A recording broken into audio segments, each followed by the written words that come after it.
resistance is not negative. Resistance is essential. It actually helps you know that change has started. It's an early warning indicator that change is underway. You're on the path. You're building momentum, and friction is inevitable. Every action, there is an equal and opposite reaction. Hi, I'm Dr. Richard Harmer, and you're about to discover new ways to go from overwhelm to thriving in your business and in your life by following your passions, pursuing your unique life purpose, and stepping fully into your infinite potential. You deserve to live your best life, a life filled with all of the clarity, courage, and commitment you need to be happy and to make a positive impact on the world. So get ready, because this podcast challenges society's expectations for what it means to be successful in life and in business, and invites you to grow beyond outdated assumptions for defining who you are. Welcome to the Positive Change Podcast. Welcome to another episode of the Positive Change Podcast. I'm Dr. Richard Harmer, and in this podcast we talk about helping you challenge the status quo, inspire positive change, and realize your own and humanity's potential. In this particular episode, we're really talking about the experiences we have when we know we're about to undergo positive change. So stay tuned. I'm often asked, how do I know that I'm ready for positive change? And the answer to that is that in the preceding 3 to 6 months, you will have had one of 4 fundamental experiences. But before I get into those experiences, let me give you a little bit of background about how I arrived at my current positive momentum. In the last 3 months, there's been some fundamental positive change in my online business and the Positive Change Maker program. Fundamentally, and most importantly, I think, I hired a new person. And that new person has made a world of difference in how the team and I are organized around our purpose of creating enduring positive change for the future of humanity, and how we deliver upon our promise of helping you create positive change and thrive. In addition to that, and in support of that person starting, we spent a lot of time coming back to our value chain and how we think about how positive change occurs, starting with self-mastery and ending up with humanity transformation. We've looked at our operating model about how we deliver value, and most importantly, we spent a bunch of time thinking about our strategy and what the next 12 months, 3 years, and 5 years looks like for us and our business of creating positive change for people. Now, sitting around that, our new person has really spent a bunch of time helping our meeting rhythms, our communication platforms, and how we keep each other accountable to continuing to disrupt the status quo and create positive change. So how did all of this come about? Well, it came about because I started to notice 3 to 6 months ago a set of experiences that helped me to understand that positive change was on my horizon. And now, I say this knowing that my entire life is one positive change.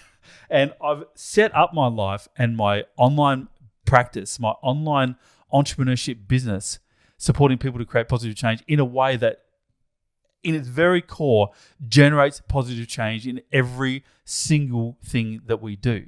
But what I did notice that I knew was a fundamental shift that needed to be made, and how the team is really helping me do this, is I realized that what I was doing in the last 6 to 12 months is I was talking a lot about positive change without talking about my own personal experience of positive change. And my own personal experience of positive change is really fundamental to how I think about how change occurs and how you set yourself up for success even before you realize that change is on your horizon. It's how you maintain momentum of positive change and how you deliver that enduring positive change both for yourself, the people you love and care about, and the world at large. And it means, for me, in the next half of this year, bringing more of my own personal story and personal experiences into how to create positive change, and not just rely on really sound psychological research about how change occurs, but how I've brought it to life in my own life and my own work.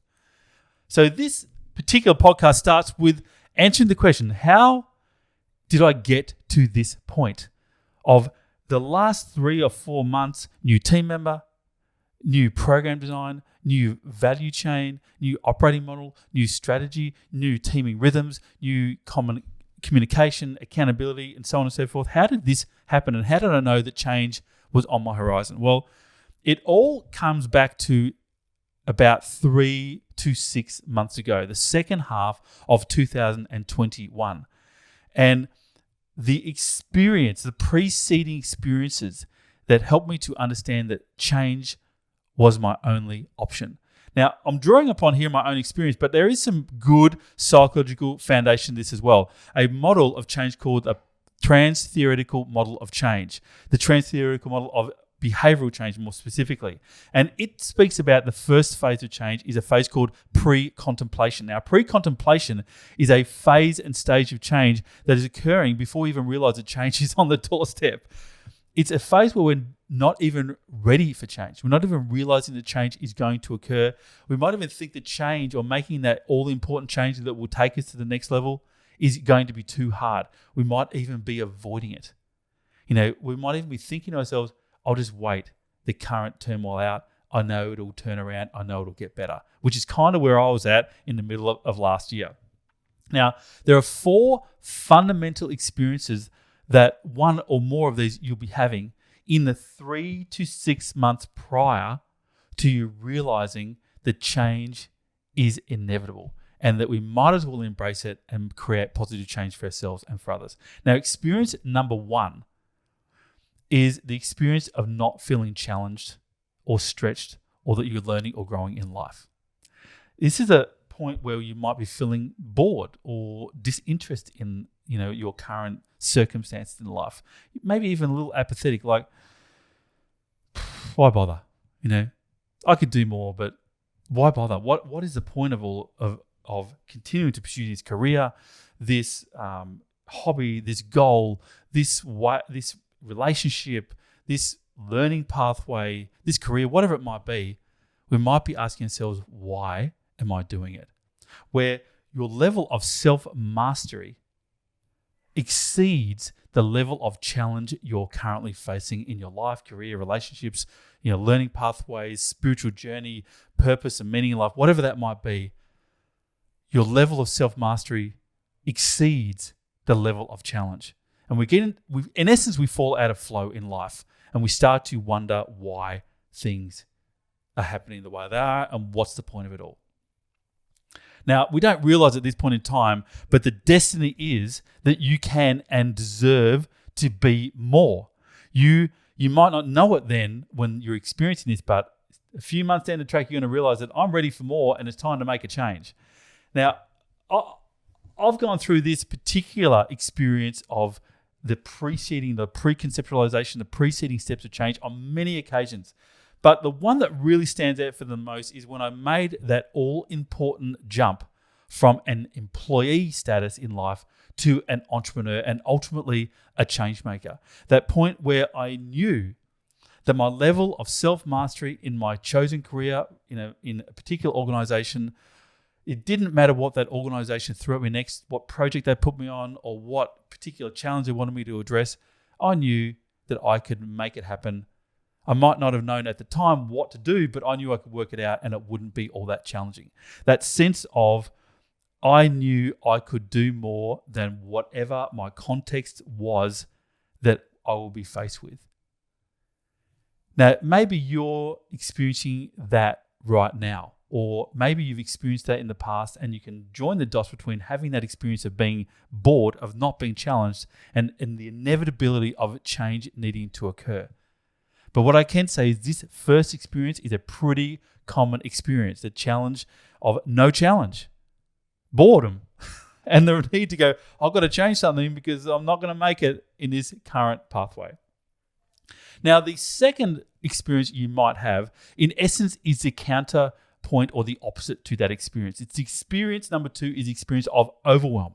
That sense that your current level of skill, competence, self-mastery is inadequate to deal with whatever challenge you face. That feeling of being stressed, anxious, near burnout, overwhelmed, unable to focus, unable to keep going much longer. This is a very common experience for the overwhelmed entrepreneur. Oftentimes, it's an experience that occurs pretty early into the entrepreneurial journey of there's so much to do, I don't think I can keep up. That sense that you just don't know whether you can keep up with all of the things you need to do in order to continue doing what you're doing. Now, a pretty simple way of measuring whether you're in this place is just track your daily mood over the course of a week or two. If you're having more bad days than good days, then you know that you've fallen into this trap of this experience of being overwhelmed and starting to feel trapped or lost within your current phase or your current context. Now, what I can say is that if we try to enact change at this point in time when we're feeling overwhelmed, it may not be the best time to start to change. And the reason for that is that whatever change we put in place at that point in time will often be trying to remove or move away from or get away from or close down from whatever the overwhelm is. Rather than moving towards a positive change, we're moving away from a negative experience. Whenever we try and create change with that set of circumstances, we can often inadvertently recreate the very challenges we're facing and put ourselves back in the same situation we're trying to avoid. At these times, the best thing to do is actually to take a break, to slow down. Now, I'm going to get to this in further on in this podcast, but even last week, I took a week off. I took myself away from all electronic devices. And I can tell you what, is it an amazing opportunity to reset. Now, that in part leads us to the third experience, the third way we know that we might be 3 to 6 months out from a positive change. And that's that sense where we go, things are just not going according to plan. I need to change or I need to reset something. That sense of disappointment. Things are not working out the way that you'd hoped or you wanted or you planned or that you know is possible for you. This just happens to be the experience I was having 3 to 6 months ago. The second half of last year. Things are going well in the business.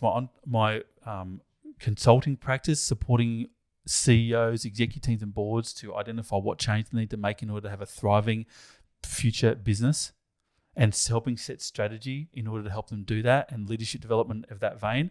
That was going gangbusters. I was completely overwhelmed. So I'm experiencing overwhelm in my physical consulting practice.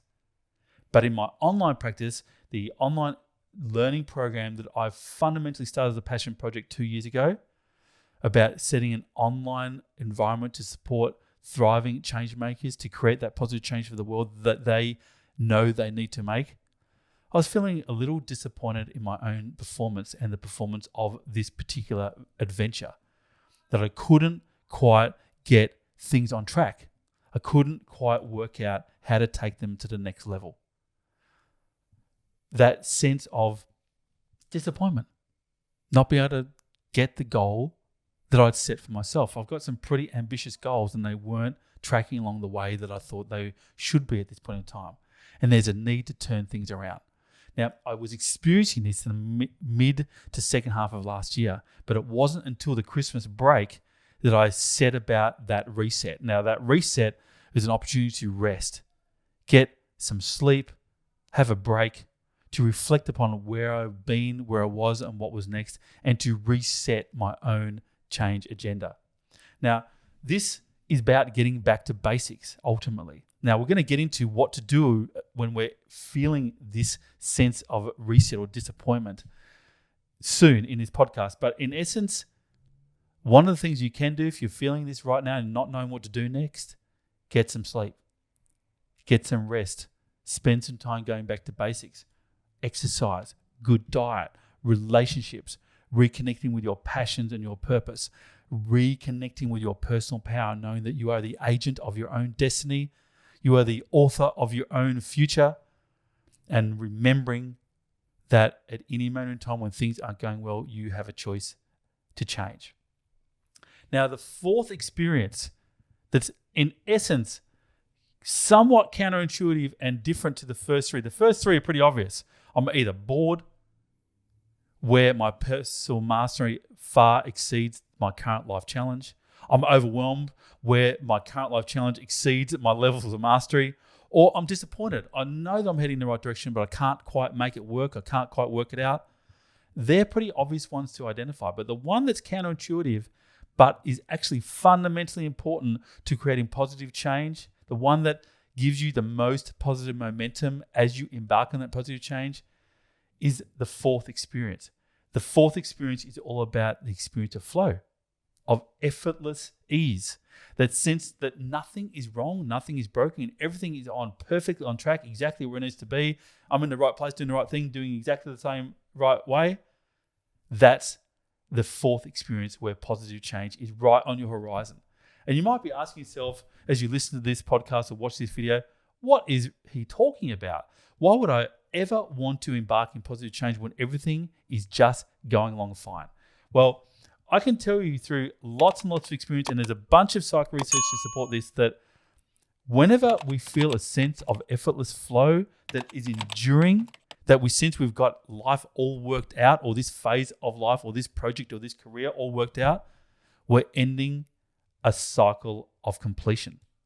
And with completion, there is renewal is the next step. It might be less obvious, but just when we're in the zone of having life worked out, that's when the seeds of change are planted. The next phase of our life, our career, our relationships, our sense of personal mastery, self-development, our health and well-being, whatever that might be, the seeds of change are planted when things are just going swimmingly well. What better time to change than when you don't need to change, as they say. Now, the reason for this is just when we think we've got things in flow, our natural evolution, our natural initiative to continue to grow and evolve in life starts to kick in. We have more mental, emotional, relational space to think about what's next for me and what else becomes possible now. And there, the seeds of change are formed. Now, I remember this particular experience vividly. It was just as I finished my PhD, I'm at the top of my game. And as I finished my PhD, I knew within just a couple of weeks of submitting it that the next phase of my life and career was just about to start. So, a consideration at this point in time as you're listening to these 4 fundamental experiences that help you know in this pre-contemplation, this pre-consideration, this pre-awareness stage of change, these 4 fundamental experiences, if you're experiencing one or more of these, then sometime in the next 3 to 6 months, likely or even earlier, you'll be on the precipice of committing to some important positive change for yourself. So consider your last 3 to 6 months. Can you point to a set of circumstances or an experience that sounds similar to what I've just described? If you have in the last 3 to 6 months, then you're possibly on the precipice of moving to the next phase of the transtheoretical model of change, the contemplation stage, the stage where you start to become aware that change is necessary and doing more of the same just won't cut it anymore. So this is this real question about whether you're ready to change. Considering that experience, that we're always changing. We're always in some phase of change. Now, in the last couple of weeks, I've written a blog post. You can see it on the Medium blog posting platform. I'll put the link in the show notes. They really talked about how change is always occurring.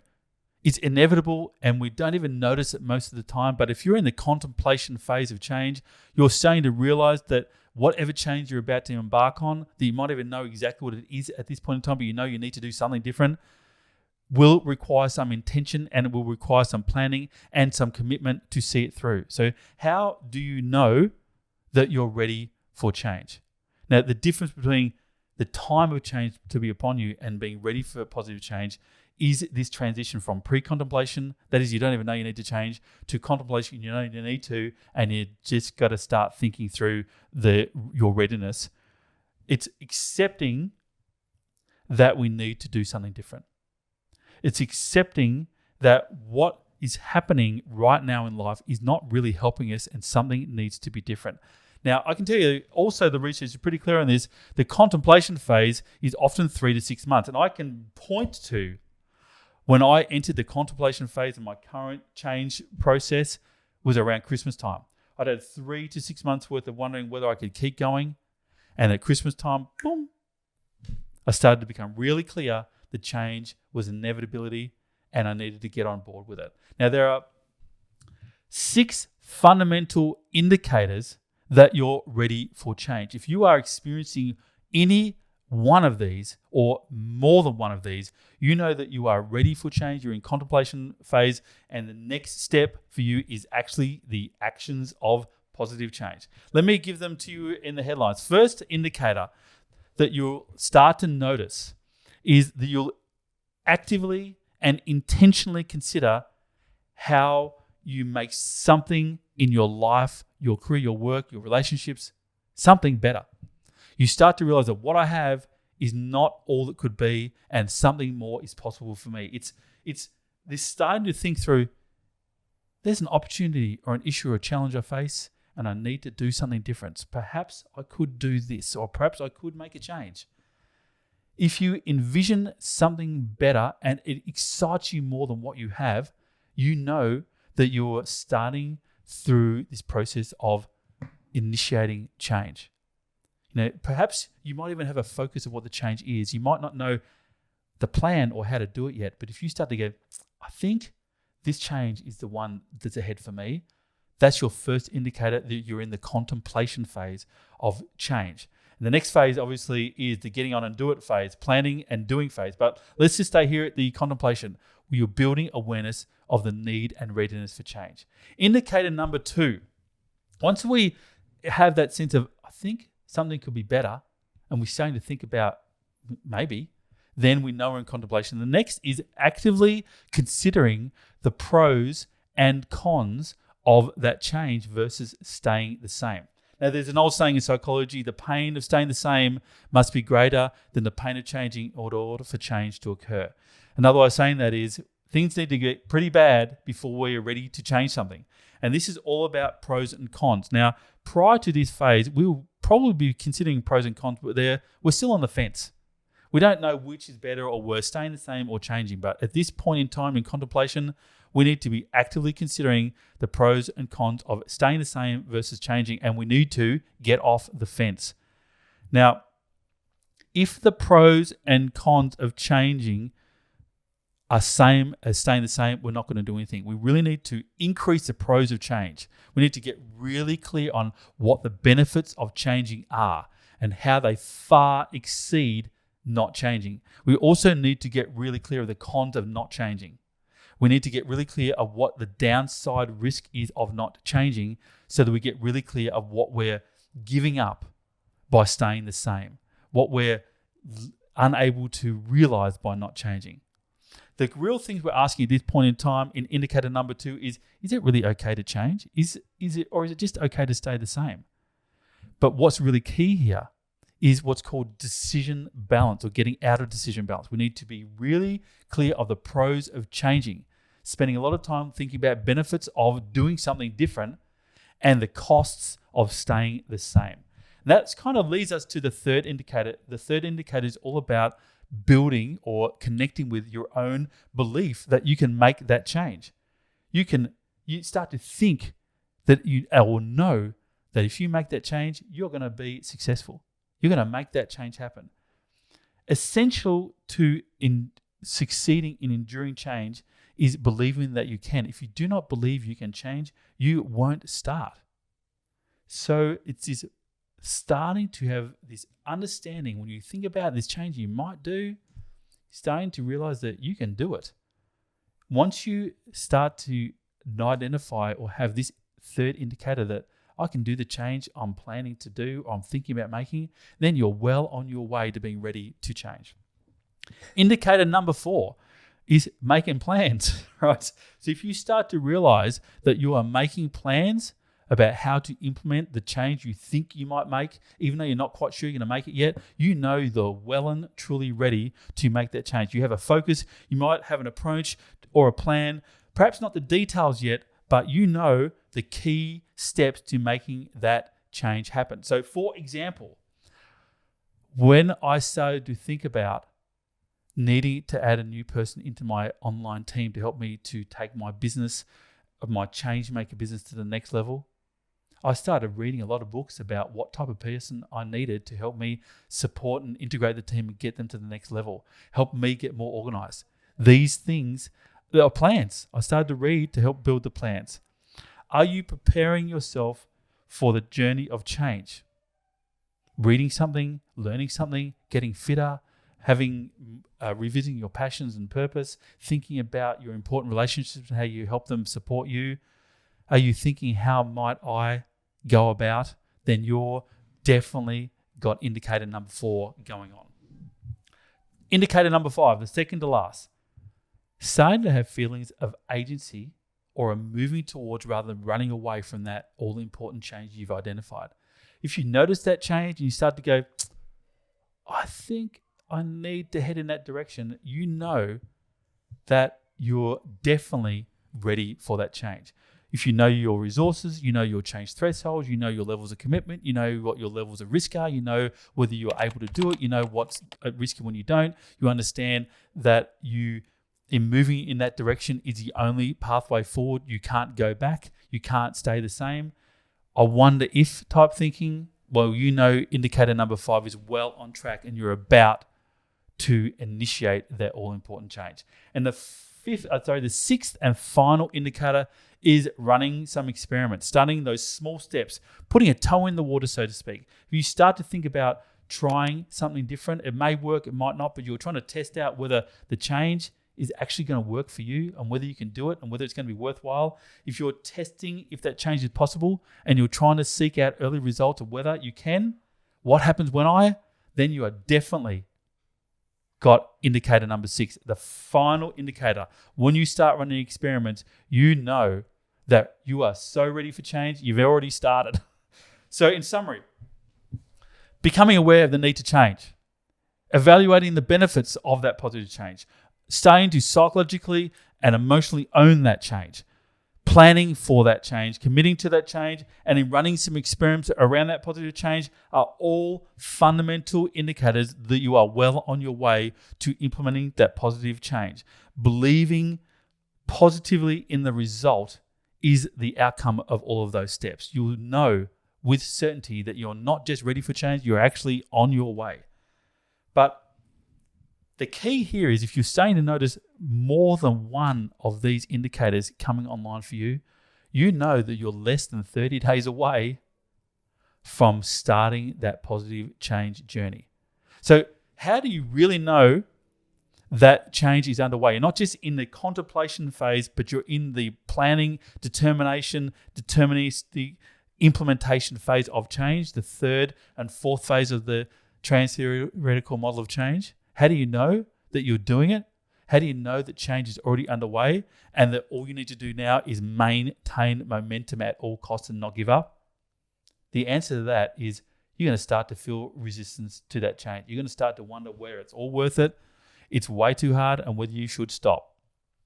I think it's Newton's 3rd law of motion. For every action, there is an equal and opposite reaction. For every positive change you make, there is going to be resistance that wants to keep you exactly the same place with no change and doing nothing differently. If you're starting to realize or experience a degree of resistance to the change you earlier had committed to, you know you need to make the change and now it's feeling pretty hard, you're in the resistance phase. This is critically important to maintain momentum. Let me give you a couple of indications of where you are in that change journey when you start to feel resistance. If you're feeling like low-grade resistance, like, I know I wanted to get fitter, but I don't really want to get up this morning to get out for that run. You know that change is happening. You're starting to work against your own resistance to making that change. Resistance is not negative. Resistance is essential. It actually helps you know that change has started. It's an early warning indicator that change is underway, you're on the path, you're building momentum, and friction is inevitable. Every action, there is an equal and opposite reaction. If the resistance is small, simply know you simply helps you know you've started. If the resistance is in your own felt sense moderate, then you're starting to realize that change is harder than you anticipated. It might be harder than you thought. Like the dream of the change is easy. The implementation of that change is harder. If you're starting to feel moderate resistance, then you're simply realizing the change is harder than you'd planned. This is how you overcome this phase. You make the steps of your change smaller and you make those changes more frequent. Don't forget, of course, to make those steps smaller and positive and more frequent. The more you cycle change, the more you maintain momentum, the more you continue. If you make the changes too big, the steps too long, the steps too large, and too long between getting a positive reinforcing loop that you're making progress, you're more likely to give up. Make the change smaller, make the changes more frequent. Now, of course, if the resistance is really high, like you feel like you're walking through treacle to make this change happen, then it simply tells you that a core value or a core part of your identity, an identity that may not serve you well but wants to maintain hold of you, is really coming under threat. This is completely normal. Any significant change you might have in any domain of your life is going to result in fundamentally what was important at one point in time becoming no longer important. Now, that part that doesn't want to let go, wants to keep going, holding on, is going to hold on pretty tight, and you need to recognize that that's occurring. Allow that growth to occur, knowing that whatever is needed to stay at the end of that change will stay. Anything that is no longer needed will get put aside along that journey. So they're the three phases. There's pre-contemplation, contemplation, and then there's the actions of change. Ultimately, once you've implemented that positive change, there's maintenance to the point of realizing you can't go back. But I'm just pointing to the first three phases of the trans-theoretical model. Now, let me tell you one really quick thing you can do. The one big thing, if you do this one thing, which is a few things, but really one thing, your agency of your own change, being the author of your own destiny, will be inevitable. And the key message here is that nothing changes unless something changes. Change starts when you think and or do something different that instigates the change. Doing something different to get something different. But what to do is the real question. Now, the answer in a way leads us back to the 4 experiences. In order to do something different, in order to create that change, the suggestion is that works 99 times out of 100 is to do the opposite to what you are experiencing. For example, if you're feeling confused, disorganized, not able to find your focus, put a little bit more structure into your life or the context or the work or whatever it might be. This works well for me. When I was feeling confused about what to do next with the business, I did what I do best, and that's build an operating model and a strategy to work out what to do next. It's just enough structure to help you know how to focus. If you're finding your life is more rigid or constrained, add more novelty, create more flexibility, ambiguity, and uncertainty. If you're feeling overwhelmed, put more lightness and spaciousness in your life.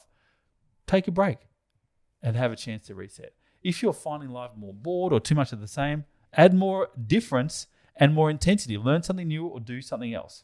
Now, I remember an episode of Seinfeld. George Costanza did Opposite Day.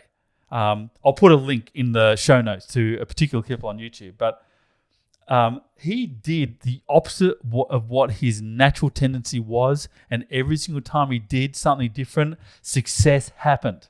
Now, what I'm not suggesting is that doing the opposite to what you're currently experiencing is the elixir. There's way more to positive change than that, but it will help you create positive momentum towards something that is important to you if you do something that circumvents the current pattern of what you're experiencing.